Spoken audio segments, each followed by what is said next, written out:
Welcome to our very last week of Vipers Month. For this week, we will be doing one of the final 12 from Joe Fest in Sonic Fighters Viper. But before we get to Sonic Fighters Viper, let me clarify this. This is not one of the final 12 that I'm reviewing, but it's one of the last final 12 that came in the figure subscription service. It is one of that final 12. Not one of my final 12 that I'm reviewing, because I got a lot more to review and a lot more to go. But, and we got a long way to go on Cobra Island for this journey. But, let's do our shout outs of the week, which is at Back to the Media at 48 South Loudon Street here in Winchester, Virginia.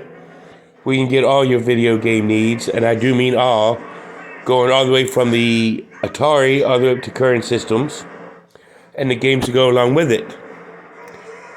They also got Funko Pops and comic books and all other forms of media like CDs, records, cassettes, VHSs, DVDs, Blu-ray. You know, they pretty much got it. They got stuffed animals, all your video games, stuff like Mario Brothers and stuff, Pokemon and things like that. But if you're looking for toys and collectibles, you're actually in that right neighborhood. You can go up to 115 South Loudon Street and visit Charles and Jack at Time Traveler Toys and Collectibles. Although I got the Sonic Fighters Viper from eBay, you can also get G.I. Joe there. You can get Transformers, you can get He-Man and the Masters of the Universe, Thundercats, Teenage Mutant Ninja Turtles, anything Super 7, anything vintage or modern. Go ahead and check them out. I got a lot of my collection from there. And so please do go ahead and check them out. And if you got that comic book itch, you can go to 80 Weens Lane and go visit 4Color Fantasies here in lovely Winchester, Virginia, and check them out. And they got all your comic book needs from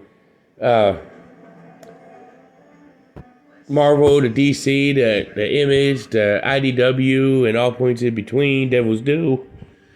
So please do go ahead and check them out. You can get role-playing stuff and whatnot, back issues, current titles. But go ahead and check it out. And if you need any counseling, you can go to 4Color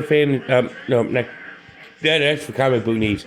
But you can go to Healing Grace Counseling Services at 133 West Mescala Street, Suite number 10, and check them out. And you get all your counseling needs there with Dr. Robert C. Brown. He's a good listener, good guy to talk to, very personable. If he doesn't meet what you're looking for, you could go to Northwestern Community Services Board on Front Royal Pike, which is in the same building as State Farm. And if you go to the State Farm, you might find Jake. Y'all remember the State Farm commercials. But, if you ain't somebody's wearing, you might tell you khakis. But go ahead and check them out. Go ahead and check out Northwestern Community Services. They're good for all forms of mental health issues like Robert C. Brown is. You can also check out the Bank of Clark County if you need a bank. And they have everything that can meet the needs of your banking experience. They got good fraud protection on debit cards, so you don't have to worry about somebody fraudulently getting stuff with your debit card and hacking into your debit card with your info. I have that on my debit card through them. I've been banking with them since 2018. So go ahead and check them out. So let's get to the Sonic Fighters Viper. Starting with the file card. Sonic Fighters Infantryman, codename Cobra Viper. And there's a picture of the Sonic Fighters Viper. Cobra logo. File name various because he is an army builder. Primary military specialty is infantry. Secondary military specialty is demolitions. Birthplace is various countries. And his card text reads as follows. The Cobra Vipers are the frontline battlefield infantry fighters. If there's a dirty job that requires the use of knockoff imitations of sonic or laser weaponry, each and every one of them should receive the Medal of Villainous Valor with bronze serpent clusters. How easy is it for these shoddy copies to self-destruct when fired?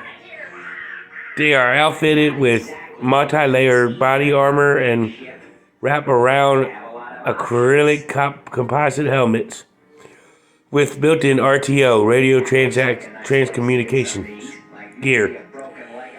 Each trooper is armed with a multi-burst laser pistol, commando submachine guns, and a 16mm surface-to-surface grenade launcher and to handle any obstacle they encounter on their assigned missions. Cobra Vipers know that the equipment they're carrying could jam or explode at any minute, and they get a little edgy, especially when hand-to-hand combat is the only safe way to neutralize hostile G.I. Joe forces. They're ready, willing, and able to seek to cause harm and to damage anywhere that Cobra Commander sends them. And there's a quote here at the bottom, obviously from one of the Sonic Fighters Vipers, where it says, "We'll go barrel to barrel or fist to fist against the G.I. Joe team."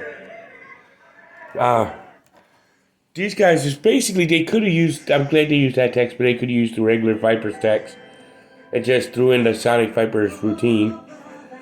But, just basically all these guys are the Vipers, just in a different uniform because this is a subgroup. But yeah, this is a really cool uniform. But before we get into that, we're looking at its accessories, starting with the figure stand, Uprace Cobra logo, Cobra Viper right there, written on the front. And here's where we get interesting. He has the gold plastic version of the backpack that the original Viper comes with, and every other Viper that by this name except for the Battlecore version. But it is the same backpack if I quit butterfingering it.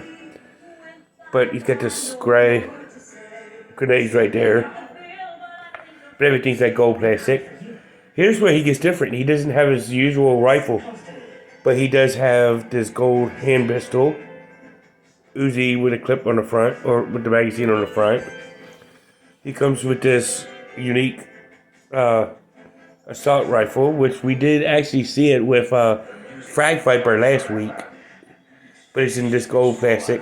I kind of hope this isn't the same gold plastic that does the gold plastic syndrome from years back. He's got this also unique assault rifle, or assault submachine gun, with the big Ophi scope. But it's cool, it's detailed out, it's all gimmicked out. And he also comes with a gold mortar. You know, very few Joes have gotten this in the line. He's got it. Sub-Zero got one. Snow Serpent got one. The Retroline Cobra Officer that I reviewed last month got one, which I didn't put in the video, so I totally forgot about it. But he come with one, and that's pretty much about it that I know of. So let's take a look at Sonic Fighter's Viper. You know, his gold helmet. His goggles do not remove, unlike the previous ones that we've looked at here on this channel. But he has the red faceplate with the black goggles, gold helmet. He's got the gold and copper paint job on his uniform. Where his backpack had the white grenades, he has gold grenades on his uniform. All decked out with the copper and the gold, which I think makes this guy look really, really awesome. And his black gloves, black boots, black belt. You know, I think this guy looks really, really awesome. So let's go ahead and take a look at his articulation. You know, his head rotates 360. And arm can stretch about that far up. He can rotate the full 360 all the way around. He can bend at the elbow. Not really far, but he does have that bend. He can rotate at the elbow.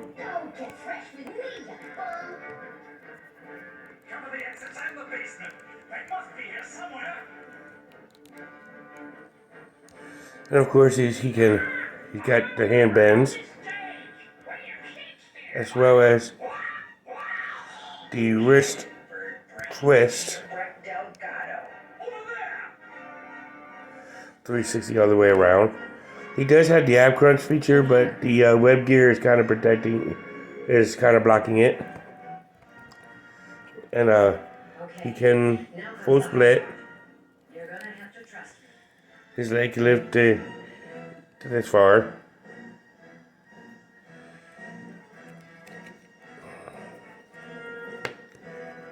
Behold, the ancient guardians of the city of the dead. We must not awaken them from their eternal slumber.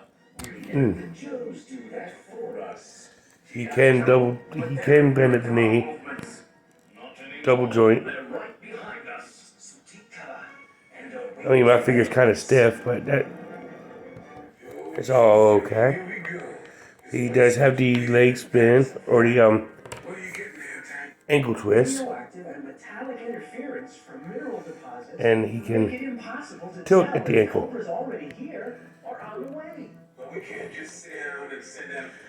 So let's go ahead and look at him all geared up. Here he is all geared up. I think this weapon here, or giving him two weapons he could hold his hand, is kind of overkill. But it's alright. I mean, the mortar, I can understand it not being in his hand.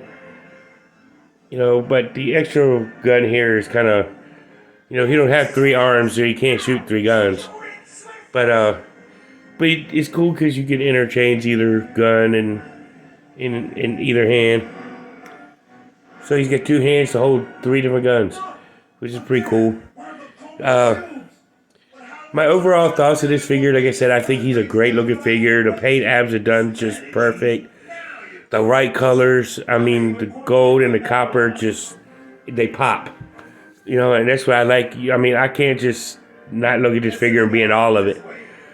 This is a must-have to your collection, especially to the Viper Core. So I did kind of save the best for last, so ironically that. But, and I actually planned it that way without even realizing I was planning it that way. But, if that makes sense. But, this is a must-have to your collection. I would definitely say go get him. Just because he's beautiful and perfect. But, that's pretty much what I can say on him. I don't know too many people that's done Sonic Fighters from the vintage line. But, I don't recall seeing any. But, that's not saying they're not there. But, you could also see anybody that does a modern era collectors. Sanitarian Productions, Joe Fan 82, just Mr. 1013, just anybody that does modern era reviews on this guy, definitely check them out. But this has been the Cobra Viper. Tune in next month as we do a vehicle and 3 figures. So go ahead and check that out. So see y'all in the next one. Peace, love, and hair grease. Thank y'all for watching.